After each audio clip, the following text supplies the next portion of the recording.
Hello, and welcome to HHH, the podcast where we talk about those horrible humans in history. I am your host, Angela Pearson, and I am so glad you are joining me here today. If you are new to this podcast, welcome. We are so happy to have you here. I hope you really enjoy these spooky, crazy stories about this true crime throughout history. And if you have been with me from the beginning, thank you so much, guys. I really appreciate your support. I've been thinking we should give you guys a nickname, but pondering upon that, let me know if you have any ideas of what kind of nickname you want as a follower of mine. Happy for any suggestions. But anyways, make sure you're liking and subscribing to this channel and sharing this podcast with anybody that you know that really likes true crime and would be interested in hearing about more of the true crime throughout history. So first of all, this episode of HHH is brought to you by our sponsors, Ration. We have learned a ton about these horrible humans in histories on this channel. And one thing that we can learn from these awful stories is that we can't always control what happens around us. And luckily, most of us aren't affected by horrible humans like the ones that we talk about every week on this channel. But what about natural disasters or emergencies like the hurricanes that just happened over in the East Coast? So that's where Ration comes in. They provide monthly food storage subscriptions starting at just $25 a month, giving you peace of mind and security.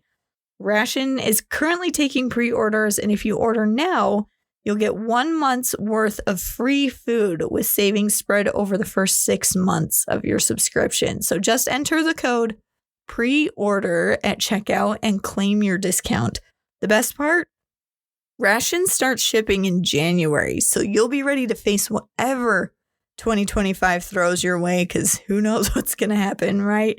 Visit monthlyration.com to secure your subscription today, and with Ration, you'll always be prepared no matter what life has in store for you. So back to our episode. Thank you so much, Ration, for your sponsorship. We really appreciate it. So all growing up, I remember hearing stories about people poisoning children with candy on Halloween, or putting razor blades or drugging the candy or needles or whatever it was. There was always some kind of story about the horrible things and dangerous things that were being put into children's candy. And as a kid, I thought these stories were made up by adults so they could steal some of my Halloween candy. But I had worked so hard to build up my Halloween candy. I didn't want to give any of it up. I was like, there's no way that people would do these things to kids' candy. That just makes no sense. But what if I told you that all of these legends and myths and stories were actually based on a true story?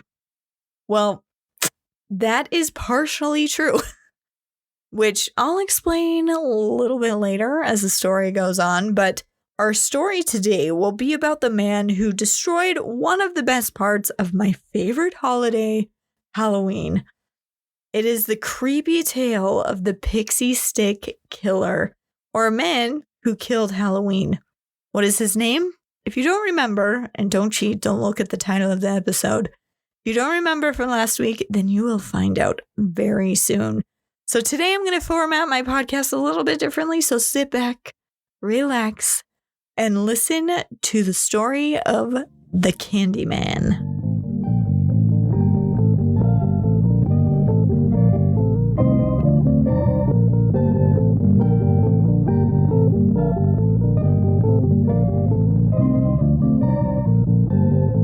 Our story takes place back in 1974 in Deer Park, Texas. It's the average American town that has seen a lot of rapid growth because NASA is now in the area, so lots of people are moving there to work in NASA. and the oil industry is starting to boom. So lots of people, lots of growth. And it's a place where families feel very safe and children can play freely in the street. And it's a time in history when people trust all their neighbors, trust everyone. They leave their doors unlocked all night long, and they left their windows open because there was no danger. There was no worries that anyone would be trying to cause them any harm. They just couldn't fathom anything terrible happening in their own town. So on Halloween night, 1974, Ronald Clark O'Brien would take his two children, Timothy and Elizabeth, out trick-or-treating with a family friend named Jim Bates and his two children in the Pasadena, Texas neighborhood. The kids were so excited, like kids always are on Halloween night, to see who could collect the most candy and treats. It was pretty common at this time for people to also give a lot of homemade goods away to the children. So it wasn't just candy. There was also a lot of homemade goods that were given out at this time because, again, it was a time of trust. Everyone trusted each other. There was no way anything bad could potentially happen to the children. So, as children usually do, on Halloween, the kids were running from door to door, just so excited to collect their candy. Soon, they came across a door where it seemed like no one was going to answer. They had knocked on the door, the lights all seemed dark. And so the children, too anxious to wait around to see if anyone was actually home, took off to the next house. Well, Ronald decided to wait a few more minutes just to make sure that there was no one home when the owner finally came to the door. The owner actually handed Ronald a handful of Pixy Stix and then slammed the door. Now, these Pixy Stix were the big Pixy Stix, the plastic tube, long Pixy Stix. So not just the skinny little paper Pixy Stix, just to be clear on the Pixy Stix we're talking about. And I'm going to say Pixy Stix a lot in this episode, so just get used to it already. Anyways, he brought these Pixy Stix over to the children, and he quickly found his friend and the other kids and distributed all the Pixy Stix among Timothy, Elizabeth, and the two other children. He even gave the extra fifth Pixy Stick to a neighborhood child that they actually ran into while they were trick-or-treating. He just had an extra and said, hey, do you want this? We already have enough. So if you want the extra one. And of course, the kid was like, heck yes, score. So anyways, he handed out all the Pixy Stix to the kids and then thought nothing of it for the rest of the evening. And like I said, these are the big Pixy Stix. So the kids really felt like they had scored big time with these Pixy Stix. So when the kids finally had their fill of trick-or-treating, because it was super rainy and cold, so they didn't last very long, Ronald would gather Timothy and Elizabeth, say goodbye to their friends, and head home for the evening. Once they arrived home, Ronald told his children that they were allowed to have one piece of candy each before bedtime. Elizabeth picked, the standard chocolate, a girl after my own heart, because chocolate's amazing. And then Timothy picked the giant Pixy Stick for his candy. And it was this time when he decided he wanted to eat the Pixy Stick that Timothy noticed that the Pixy Stick had actually been stapled shut at the top, which was fairly odd, but, it's not like the paper ones. It was like pretty solidly stapled shut. And so he noticed because he wanted to open it up really quick, but kind of struggled with it because of the staple. But he finally got it open, and being a child, he didn't really think anything of this. So he just went and cut it open. And even as a kid, that would have been like, why is this stapled shut? That's weird. I probably still would have eaten it, but I would have questioned it a little bit. But Ronald actually had to help Timothy at one point break up the Pixy Stick because it was a little too solid. You know how it can get clumped together, but Timothy was having a really hard time breaking it apart so he could get the dust out from the Pixy Stick. And so Ronald helped him break it up, and didn't think anything of it. And so Timothy grabs the pixie stick from his dad once it's all broken up and decides to eat some of the amazing candy he's been waiting for. And almost immediately, Timothy notices that the candy does not taste sweet. In fact, he complains to his dad that the candy was really bitter and that he did not like it at all. And so Ronald gave his son some Kool-Aid.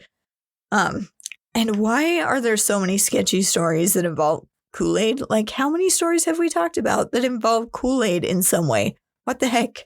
I just want to know why that is. Anyways, Ronald gives his son some Kool-Aid to get rid of that bitter taste that's in his mouth, but it doesn't work.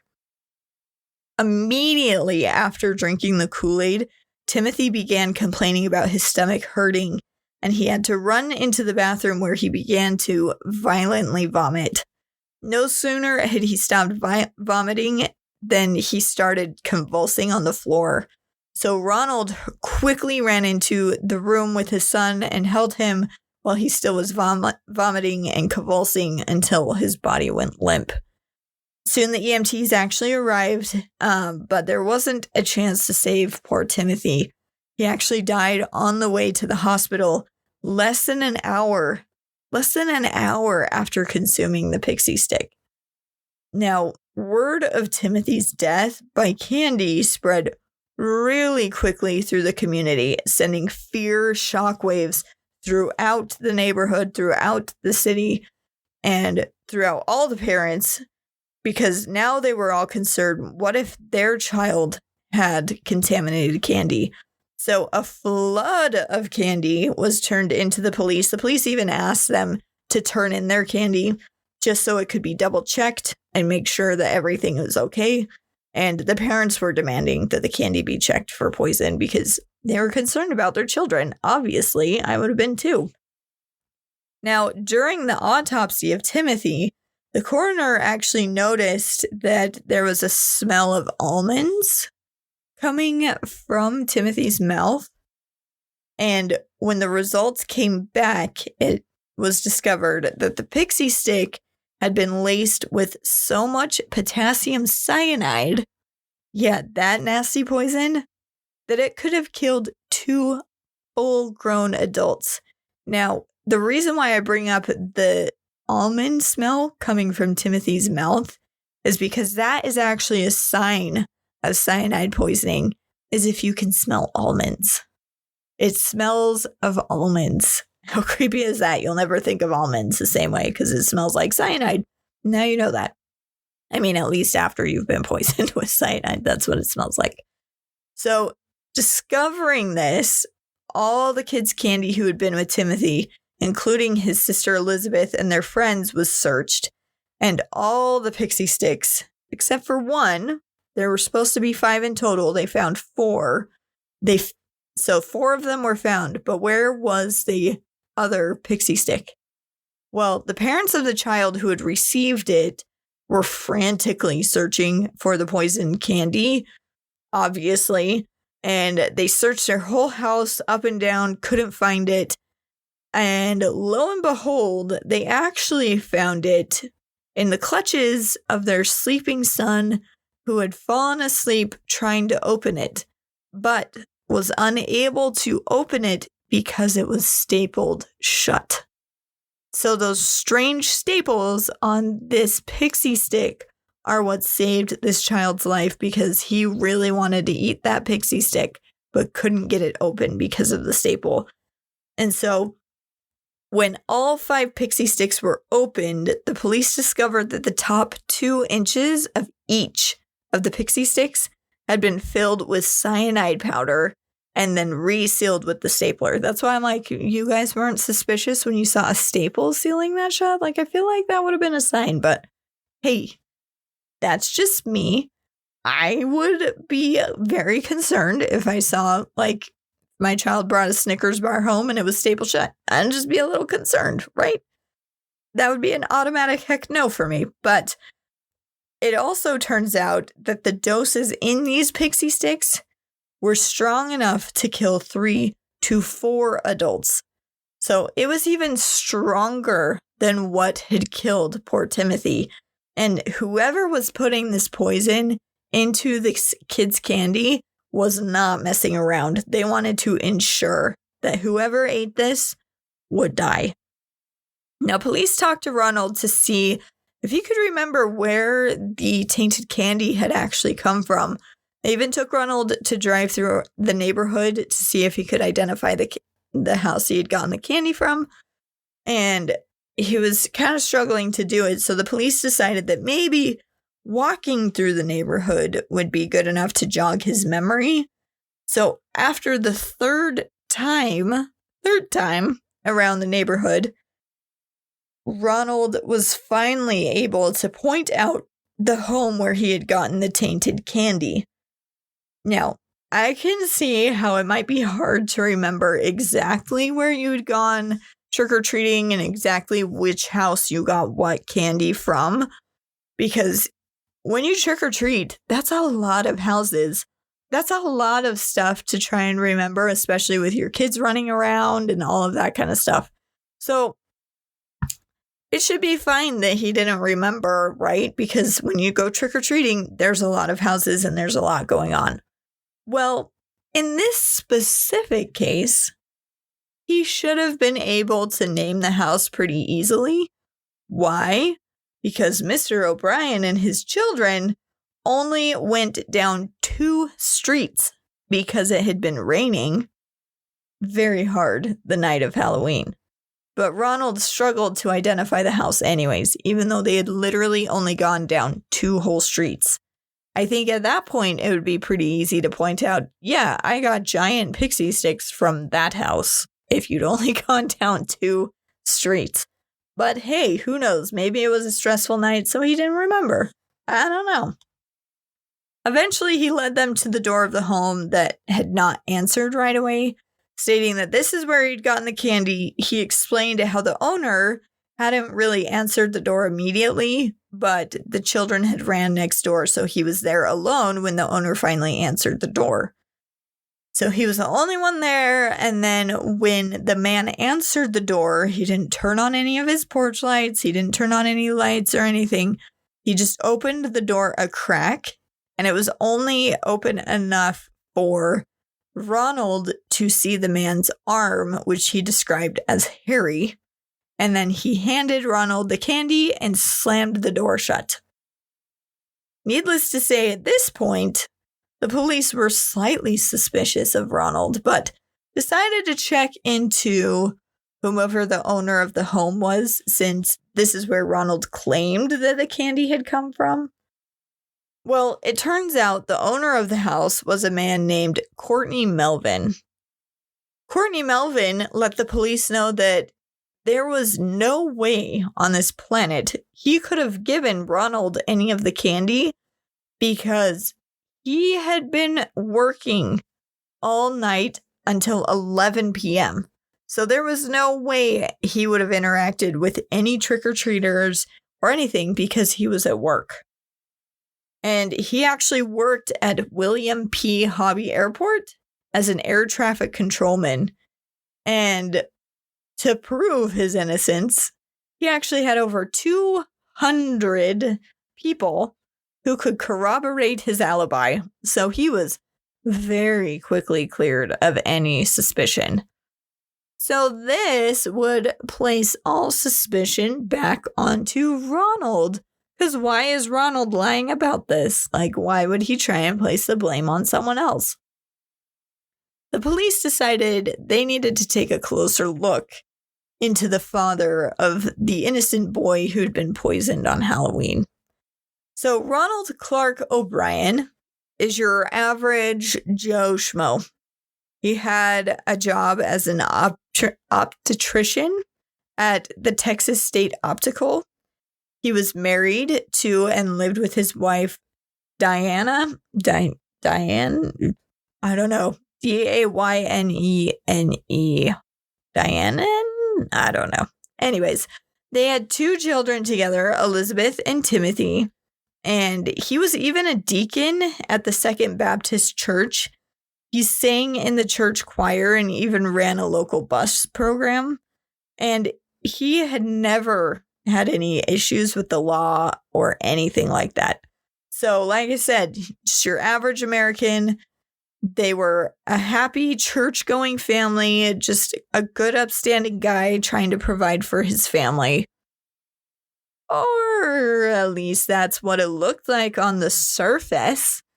Obviously, the police are really good at digging up your dirty little secrets. So when the police started digging deeper into who Ronald Clark O'Brien really was, some very troubling information started to be revealed. Now, it turned out that Ronald had a really hard time keeping jobs. In fact, he had over 21 jobs in a 10-year period. Now, back in those days, it was not normal to switch jobs frequently. Nowadays, it's more normal to switch jobs fairly frequently, but back then, it for sure was not. Usually people would stay with a company for life or switch maybe a couple times throughout their life. Heck, I've been in my job for over 10 years, which makes it so crazy to me to think that he had 21 jobs in the same time period that I've been at my business that I work at. Like it's crazy to me. And he was actually fired from every single position he had held for fraudulent or negligent behavior. So there wasn't any that he chose to walk away from. There wasn't any position that he had been promoted and that's why he left the position. No, every single one of them, he had been fired. So he really struggled keeping jobs. Not to mention that he was actually on the verge of losing his current position. Because remember, I told you he was an obstetrician. He was on the verge of losing that position. His company was actually planning on firing him because they suspected him of stealing money from the company. Did I mention that this man is only 30 years old at this time? He's already gone through that many jobs, is about to lose his current job. Only 30. That's pretty impressive, I do have to say.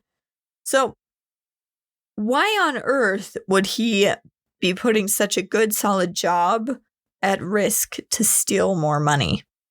Well, first of all, he was only making about $150 a week, which by today's standard is about $950. So that was barely enough money for him to provide food and rent for his family. So they weren't living super comfortably. They were scraping by. But that wasn't the main issue. No. It turns out that he was also in over $100,000 worth of debt. Now, to clarify, in today's money, that's about $639,556 in debt. Over $600,000 in debt. And his car was about to be repossessed, and his home had just gone into foreclosure, so they were about to get kicked out of their home. And not only did the police discover the financial woes of Ronald, which he found himself in, his wife knew nothing about these financial situations, by the way, but they found something that was even more shocking and disturbing that made him look more and more guilty by the moment. Police discovered that in January of 1974, remember, we're in October of 1974. So in January of 1974, just a few months before the death of Timothy, Ronald had taken out life insurance policies on both of his children. Each child had a policy worth $10,000, which is currently, in today's money, $63,956. So he had life insurance on both of his kids. Again, his wife knew nothing about these policies. not only had he taken these life insurance policies out on the children, but a month before Timothy's death, while in a dire financial situation, remember, he has zero money, but he's still putting money down on these life insurance policies. So a month before Timothy's death, he added to both of his children's policies an additional $20,000 each. So that's $191,867 today. That's a lot of money to put on your children. But, don't worry. He's not quite done yet. Just wait. Days before Timothy would die, he would take out an additional $20,000 on each child.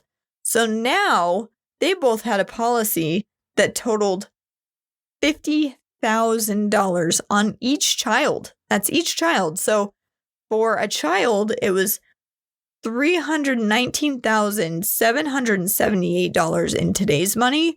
Or if you add them together, total for both children in today's money, he had a total of $639,556. So enough to pay off his debts.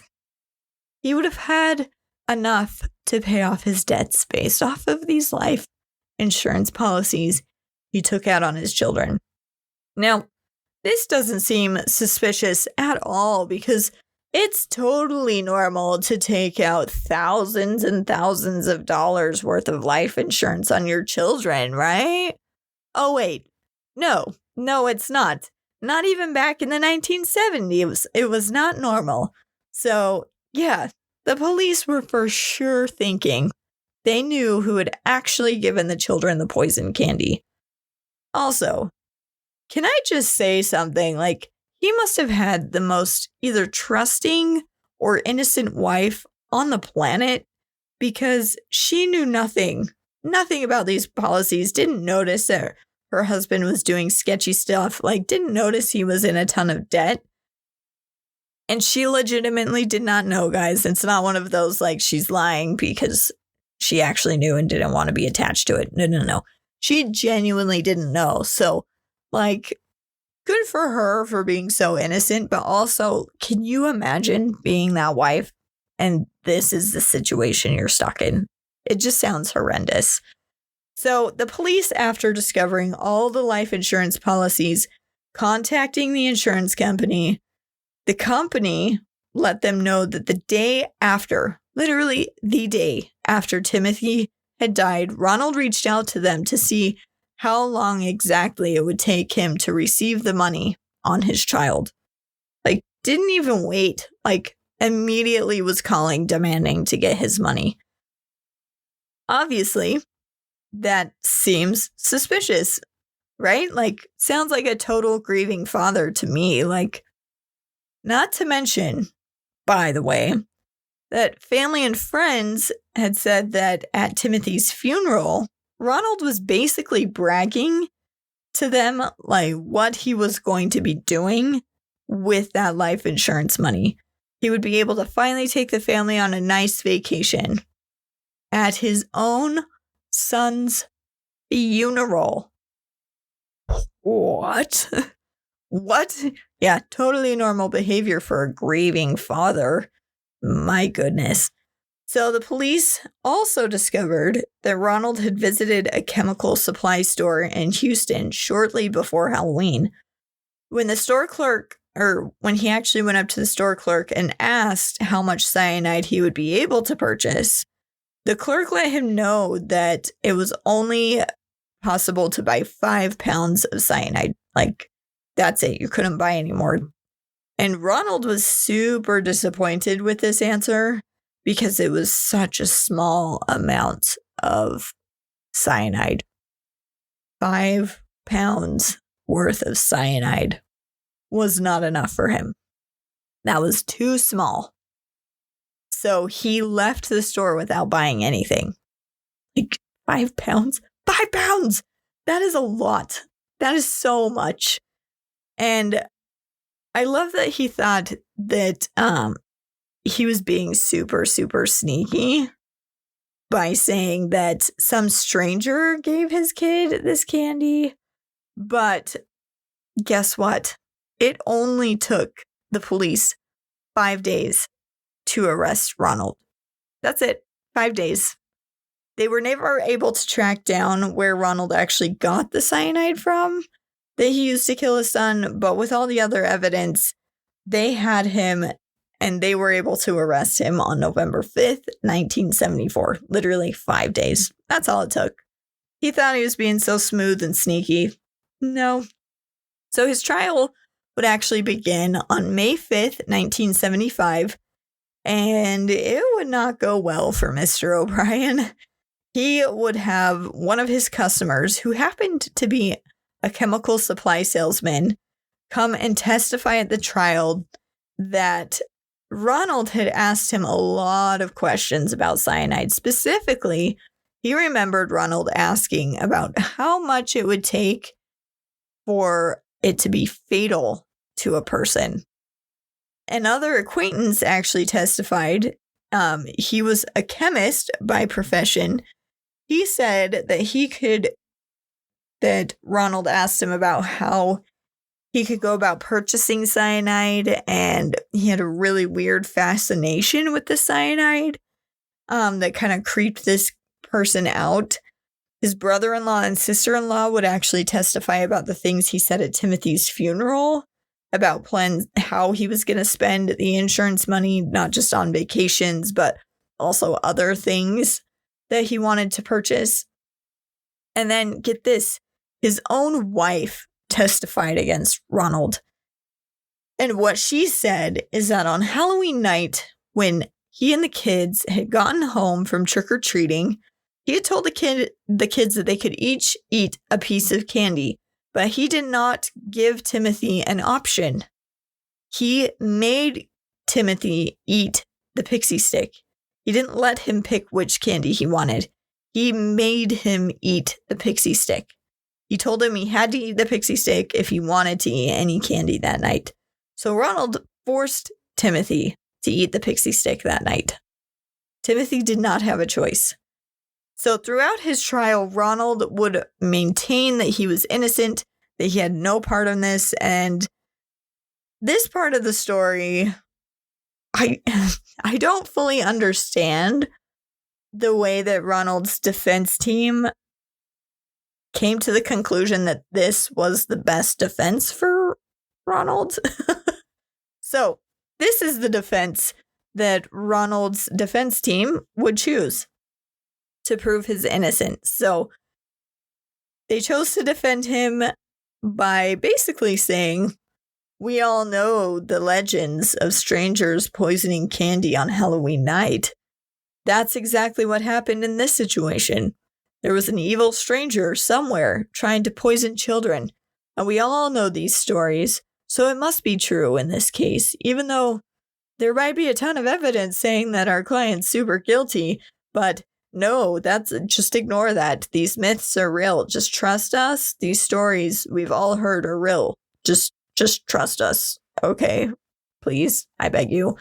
No joke, though. That was literally their defense, was we've all heard the stories, so it genuinely was some stranger who tried to poison these children for absolutely no reason.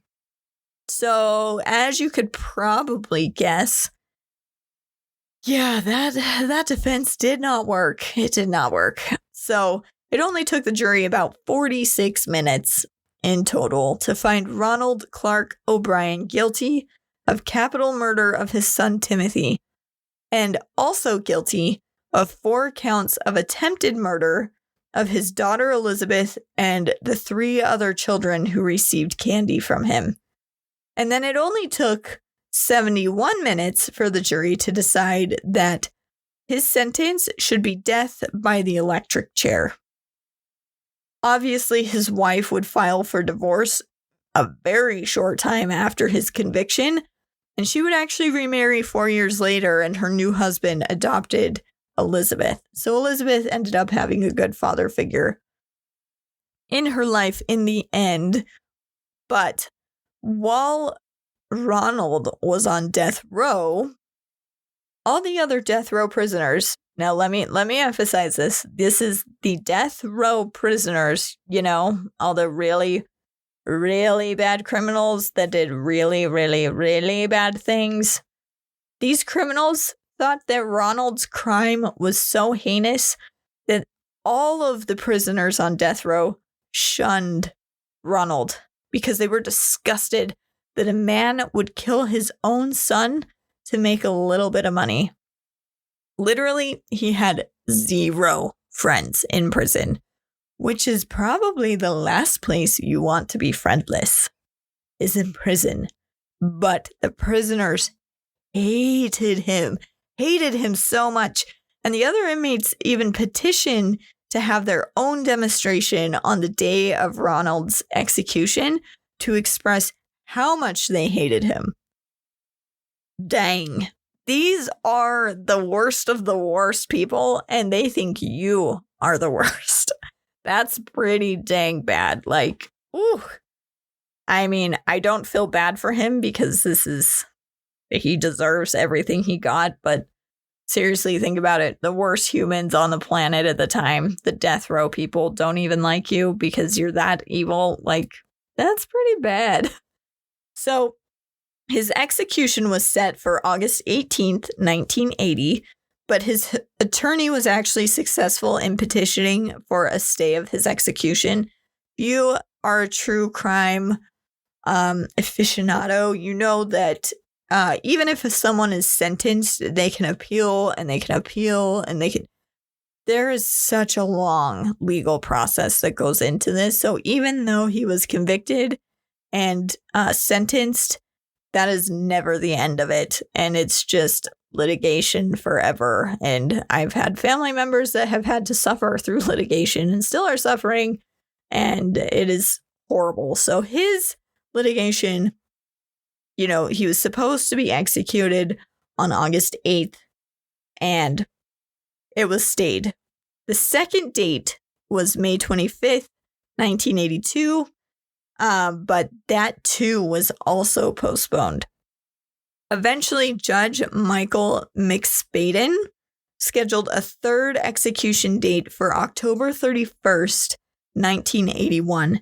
That was exactly 8 years after he murdered his son. The day, 8 years after he had murdered his son.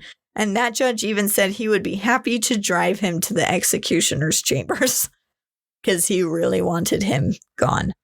Now, his execution would be delayed one more time by the Supreme Court, giving Ronald one more chance to seek an appeal for a new trial. And his new execution date was set for March 31st, 1984. Well, this time, the petitions didn't work. And he would be executed at midnight on March 31st, 1984. Now, in case you're curious, his last meal consisted of T-bone steak, which he had medium well, which should be the clearest indication of all that he is a true monster, because who eats a medium well steak? What the heck? You're destroying that sucker. Anyways, I'm getting off topic. He had a T-bone steak cooked in the worst way possible. What a monster. He had French fries and ketchup, whole kernel corn, sweet peas, lettuce and tomato salad with egg with French dressing. Blah. Gross. Iced tea, sweetener, for some reason, saltine crackers. Don't ask me what the saltines are about. Makes no sense. Boston cream pie and rolls. So he ate a lot. And if you've listened to HHH, the episode about H.H. Holmes, obviously you're listening to HHH. I'm talking about H.H. Holmes. Sorry. His final meal was like toast. So Ronald Clark O'Brien ate like a king before he was killed. And his final words were, "What is about to transpire in a few moments is wrong. However, we as human beings do make mistakes and errors. This execution is one of those rungs, yet doesn't mean our whole system of justice is wrong. Therefore, I would forgive all who have taken part in any way in my death. Also, to anyone I have offended in any way during my 39 years, yes, he was 39 years old when he was executed, I pray and ask your forgiveness, just as I forgave anyone who offended me in any way. And I pray and ask God's forgiveness for all of us, respectively, as human beings. To my loved ones, I extend my undying love. To those close to me, know in your hearts I love you one and all. God bless you all, and may God's best blessings be always yours. Ronald C. O'Brien. P.S. During my time here, I have been treated well by all TDC personnel. Isn't that precious? That man was guilty. Guilty. So outside the prison, there were over 300 protesters outside. There were some on the side saying that the death penalty was wrong and they shouldn't be doing this. And then this part made me laugh. It's not funny, but it kind of is. But there were other protesters that were so excited for Ronald to be executed. And this crowd did something. Once they found out that Ronald was officially dead, they started throwing candy at the other protesters, yelling trick or treat. Like, it's not funny, but I just have this image of protesters hawking candy, like just chucking candy at other protesters, yelling trick or treat because they're just so excited because a man died. Like, that's so sad that a man died, but he also was a horrible person. So, but the chucking candy and yelling trick or treat is just kind of funny. Anyways, Ronald's body was buried in Forest Park East Cemetery in Webster, Texas. Thankfully, nowhere near his son Timothy, who is buried in Forest Park Lauderdale Cemetery in Houston. So they're titled the same, so they both start with Forest Park. But thankfully, they were not buried in the same cemetery because he did not deserve to be anywhere near his son. Now, this story would make news headlines around the country, and the actions of Ronald Clark O'Brien would have long-lasting effects in communities throughout the country, especially when it came to Halloween and trick-or-treating. Parents across the nation petitioned local governments to cancel Halloween forever, believing that there were people lurking around every corner trying to poison their children with their Halloween candy. And that's how Ronald Clark O'Brien became known as the man who killed Halloween, because every parent just wanted Halloween canceled flat out because it was too much of a threat. Now, these stories persist even today, like with people believing that their children's candy will be laced with razor blades or needles or poison or drugs, which I will say, side note, the drug thing seems a little silly to me. Maybe this is just a personal opinion, but do you guys know, like, drug addicts are always searching for money to buy drugs because drugs are expensive. Why would people waste those drugs on your children? They wouldn't, because they want it for themselves. So the drug part, I don't think you need to worry about. No one's wanting to give your kids free drugs, I promise.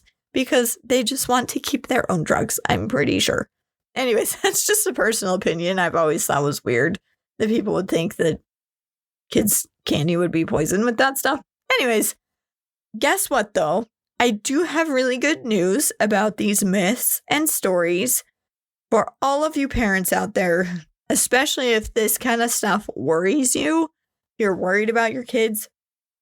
All of these stories are literally myths and legends and stories.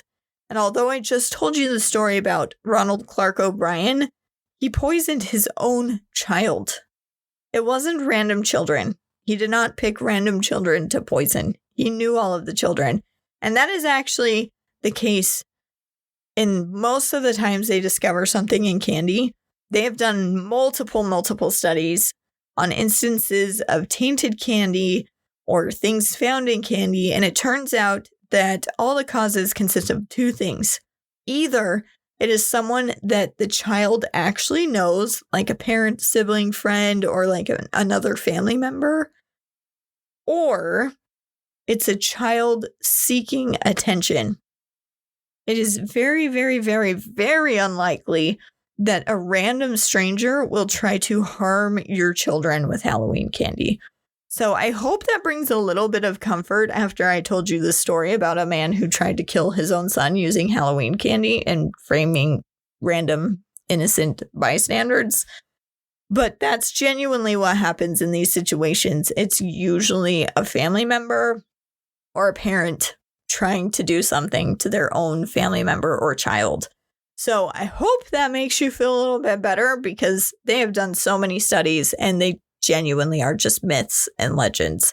So have no fear as your child goes trick-or-treating next week. The treats are going to be safe. I still recommend checking. So if you see anything stapled shut, just check it. Not worth it. But for the most part, I think your kids are going to be safe receiving treats. I will say make sure you supervise your children. That is important. But as far as the treats go, they should be fine. Now, because Ronald Clark O'Brien killed the fun of Halloween for an entire country and made all parents paranoid for the rest of forever, not to mention being the worst father in the entire world for killing his own son to get a little bit of money, Ronald Clark O'Brien is our horrible human in history for the week. Now, next week, because it will be Halloween, I want to do a very special episode. This episode will be a little different than ones I have done in the past, mostly because it is not going to focus on one specific horrible human. We are actually going to look at a group of horrible humans. Next week, we are going to be talking about the Salem witch trials and all the horrible people attached to that. Be sure to tune in next week to hear all the details about these horrible humans in history that murdered women just because they believed in silly superstitions and didn't believe that women could possibly be educated.